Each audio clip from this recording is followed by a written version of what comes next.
அனைவருக்கும் வணக்கம். ஓம் சக்திய ஆதிபராசக்திய ஓம் சக்திய மருவூர் அரசி உங்கள் அச்சரபக்கலட்சுமி வந்திருக்கிறேன். ஏன்னா அம்பிகை வந்திருக்கிறாங்க. அடுத்து உங்களுக்கு ஒரு நல்ல சர்ப்ரைஸ் ஒன்று வச்சுருக்கிறேன். எனக்கு ரொம்ப நாள் ஆசை, என்னுடைய பக்தர்களே, என் மக்களே, என் உறவுகளே, உங்களுக்கு ரொம்ப நாள் சொன்னேன். எனக்கு ரொம்ப நாள் ஆசை. எனக்கு நிறைய பிரச்சனைகள்லாம் இருக்குதுன்னு சொல்கிறீங்க. இட பிரச்சனை, மனப்பிரச்சனை, இல்லற பிரச்சனை, வீட்டில் தூங்கிட்டே இருக்க எந்திரிச்சு ஓடுறோமா, எவ்வளோ பிரச்சனைகளை கொண்டு வர்றீங்க. வயிற்றில் மருந்து வைக்கிற எவ்வளோ பிரச்சனைகள் கொடுறேன். நான் போகிற காரியெல்லாம் வெற்றி அடையலாமா, எந்த ஒரு காரியத்துக்கு போனாலும் வெற்றிகள் அடையலை. ஆகையினால எல்லாருமே சொல்லிக்கிட்டு என்கிட்ட ரொம்ப மன வருத்தப்பட்டு இருக்கிறாங்க. நான் அதை நினச்சே எனக்கு ரொம்ப கஷ்டமாக இருக்குது. இருந்ததுனால சக்தியோட சக்தியா சிவனுக்கும் சாட்சாத் அந்த பெருமாளுக்கும் சிம்ம அவதாரத்தில் சிங்கமுகம் கொண்டவர், அவருடைய ஆக்ரோஷம், அந்த ஆக்ரோஷத்துக்கு தாங்க முடியாது. அந்த அசுரனை அழிச்சிட்டு அந்த ஆக்ரோஷம் இன்னும் இருக்காது. அந்த ரத்தத்தை உட்கொண்டதுனால அந்த அசுரர்களை வீழ்த்தி விட்டு அந்த ஆக்ரோஷத்தை கம்மி பண்ண முடியாத அளவுக்கு இருக்கும் தான் சிவபெருமான் அவதாரம் எடுத்து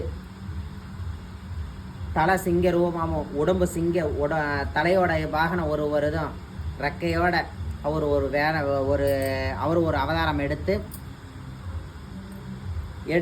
அந்த இருவரும் சண்டை போட்டு அந்த ஆக்ரோஷத்தை கம்மி பண்ணி அதில் இருந்து தோன்றது தான் காளியும் இந்த பிரித்திங்கிராவும்.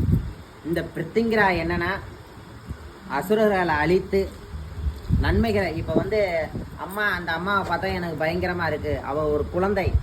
பிரித்திங்கிரா ஒரு குழந்தை. அவள் குழந்தையாக பார்க்குறவங்களுக்கு, அவள் தெய்வமாக பார்க்குறவங்களுக்கு அவள் தெய்வமாக காட்சி கொடுப்பா. அவள் மக்களுக்கு அசுர குணம் கொண்டு அவரை பார்க்குறவங்களுக்கு அவளுக்கு அவருடைய அசுர குணத்தை வெளியே காட்டுவாள். ஏன்னா ஒரு தாய். காளியோட இன்னொரு அவதாரம் தான் அவளை சொல்ல முடியும். அதோட மகாலட்சுமி ரூபம் கூட சொல்லலாம். இந்த அம்பிகையை கும்பிட்டவங்களுக்கு மக்களுக்கு எந்த ஒரு குறைபாடும் இருக்காது. வேண்டிய வரத்தை இப்போ ராஜராஜ சோழன் மற்றவங்கள்லாம் வாராகியும் கும்பிட்டுருக்குறாங்க. பிரித்திங்கிரா தெரியாத அளவுக்கு பிரித்திங்கிரா யாகம், மிளகா யாகம் பண்ணிட்டு தான் ஒரு போருக்கே போவாங்களாம்.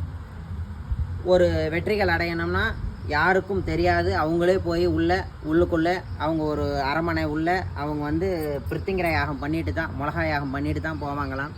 வெற்றிகள் அடைஞ்சு வருவாங்களாம். இந்த அம்மாவுடைய சக்தி அந்த மாதிரி. இந்த அம்மா நினைத்த காரியத்தை முடிச்சு கொடுப்பா. இந்த பில்லி சூனியம் சொல்றதுக்கு இங்கே இடமே கிடையாது. அவள் பார்வை பட்டாலே போதும்.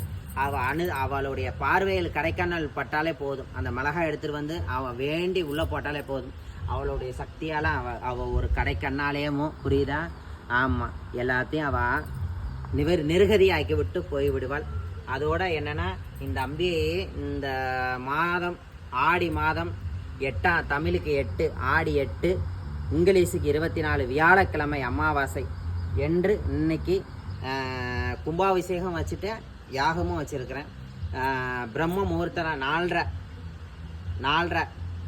6:30 யாகத்தில் பிரம்ம முகூர்த்தத்தில் 4:30 5 மணிக்குள்ளே இந்த பிரம்ம முகூர்த்தத்தில் நான் இந்த அம்பாளுக்கு கண் திறந்து கும்பாபிஷேகம் பண்ணிடுவேன். அதுக்கு சாயங்காலம் மிளகாய் யாகம் பண்ணுறேன்.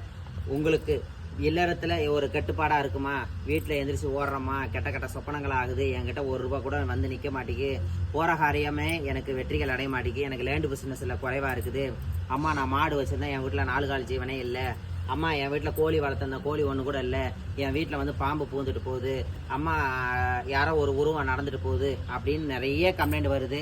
இதை அங்கங்கே போய் 10,000 20,000 கொடுத்து செலவு பண்ணி ஒன்றுமே கிடையாது. அம்பிகை அவளுடைய கடைக்கன் நம்ம மேலே பண்ணணும். அந்த அம்பிகையை பார்த்தாலே போதும், அனைத்துமே தீர்ந்து விடும். அந்த அம்பிகையை இந்த மாதம் யாகத்தில் யாகம் பண்ணுறேன், மிளகா யாகம் பண்ணுறேன்.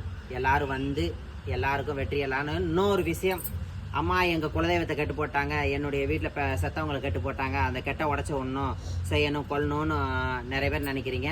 இங்கே ₹1 காசு கிடையாது. உங்களை நான் ₹1 கூட கேட்க மாட்டேன். ஃப்ரீயாக எல்லாத்தையும் கெட்டு உடச்சி விட்டு கிளியர் பண்ணிவிட்டு நீங்கள் போங்க.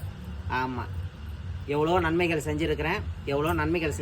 இப்போ இந்த அம்பிகையை திறந்து வச்சு உங்களுக்கெல்லாம் இந்த நன்மைகள் பண்ணணும்னு எனக்கு ரொம்ப நாள் ஆசை. அதான் விரைவாக வேலை நடந்துக்கிட்டு இருக்குது. நீங்கள் பார்த்துக்கிட்டு இருப்பீங்க. இன்னும் கொஞ்சம் அரைக்குறை வேலையாக தான் நின்றுட்டு இருக்குது. அதுக்குள்ளேயும் இந்த 2 நாள் கண் முழிச்சு வேலை செஞ்சுக்கிட்டு இருக்கிறாங்க. எனக்கே கொஞ்சம் வருத்தமாக இருக்குது. சபதிங்க எல்லாமே வேலை முடிச்சுக்கிட்டு இருக்கிறாங்க. இந்த அம்பிகைக்கு ஒவ்வொரு அங்கங்களையும் ஒவ்வொரு பிரசித்தி பெற்ற பிரித்திங்கரா கோயிலிருந்து மண் எடுத்துகிட்டு வந்து இயந்திரம் எடுத்துகிட்டு வந்து மயான பூஜைகள் போட்டு அந்த அம்பிகைக்கு உயிர் கொடுத்து வச்சிருக்கிறேன். என்னுடைய குருநாதர் முன்னூரில் இருக்கிற முன்னூர் சுவாமியார் வந்து திறப்பு விழா பண்ணுறாரு. அன்றைக்கி வந்து எல்லோரும் கலந்துக்கோங்க. நன்றி, வணக்கம்.